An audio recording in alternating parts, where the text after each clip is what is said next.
Hello, Steve White, Trek Boy 89 for Steve Arts 89. Well, I don't know. I kind of love these guys for this. But I mean, look, Prodigy's dead.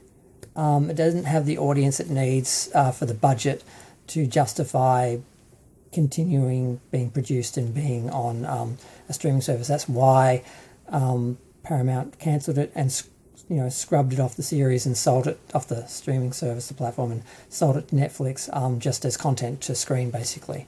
But the fans keep pushing. I mean, when they heard it was cancelled and wasn't coming back to Paramount, they started doing little protests, and they flew a plane around the Netflix offices and the Paramount offices and stuff like that to get attention, saying "Save Star Trek Prodigy." And it got some attention, but it didn't change anything. I mean, they were always planning to sell the show to other platforms to make money off it, because they lose money having it on their platform, but they can sell it to someone else and have them lose money to have it on their platform until they let the contract run out, and then they sell it to someone else to lose money on their platform. That's how it works. Yeah, they're at it again on the 23rd. They had another banner flying around the Netflix offices, basically telling them to renew Star Trek, go fast. And they flew it around the offices for a few hours, I think, or an hour or so, and they had crowds out the front of Star Trek fans to cheer it on and stuff like that. And I mean, you got to give them credit for trying. I mean, they're sort of in the spirit of the original Star Trek, which did similar things when the original Star Trek was almost cancelled on NBC, because it was originally owned by Desilu, and Lucy made the show because she greenlit it because she didn't know what it was, but she kept it going because she liked it, and she didn't care how much it cost and how profitable it was. She just liked it and wanted to do a quality show. That's all she cared about. She didn't care about the money side of things, which is the only reason why Star Trek got made. When they sold the studio to Paramount wanted to cut it right away because it was expensive and it didn't have high ratings. It had good ratings, but not high ratings, not enough to justify the budget. But through letter writing campaigns and protests, people were literally protesting the studios and writing letters and protests and just showing up and just doing all this crazy stuff, which was all done grassroots on the ground with fans, talking to others, sending each other letters, calling each other on the phone and arranging things, old school.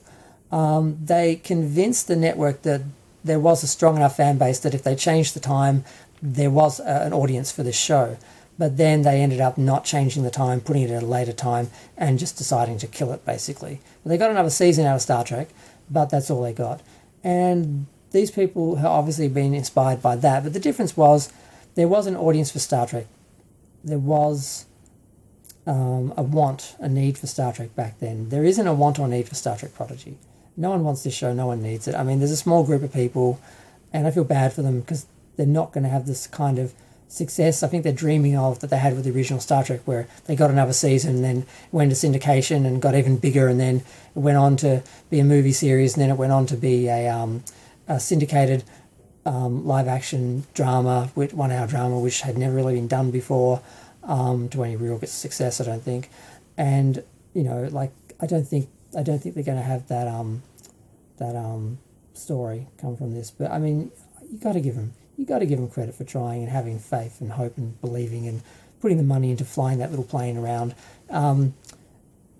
Catherine Janeway, Captain Janeway, Kate Mulgrew said in one of the interviews at one of the conventions that that it was the fans that got them the second season through flying the little plane around, and they should need to do it again. Who will do it again? And I'm like, that's a little misleading, Kate. You're being nice, you're being kind, but the show, the budget, the second season was budgeted, it was going to be completed. It just wasn't finished at the time they cancelled the show. But all the contracts were in place. They were going to finish that show. It was going to go somewhere. It wasn't going to be on Paramount, but they were going to sell it to someone else. So they didn't do anything except get a bit of attention and show that there is actually a fan base that does care about the show. But they know for the numbers it's just not big enough. So if someone else wants to pay for a show with that size audience and that size sort of profitability, then maybe someone will, but no one's going to do that. So yeah, so it's cute.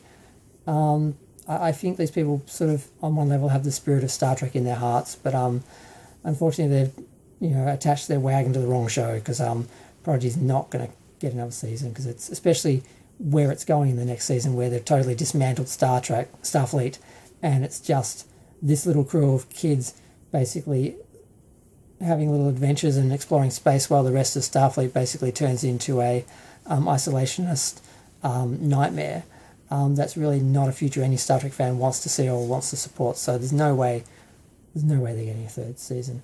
But I really do love that they are, fighting for it and hoping for it, and because that is in one sort of spirit, like the spirit of Star Trek: optimism, hope.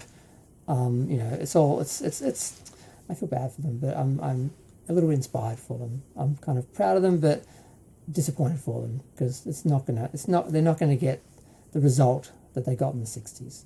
But I'm gonna go. Feel free to share, like, comment, subscribe. Let me know what you think of all of this.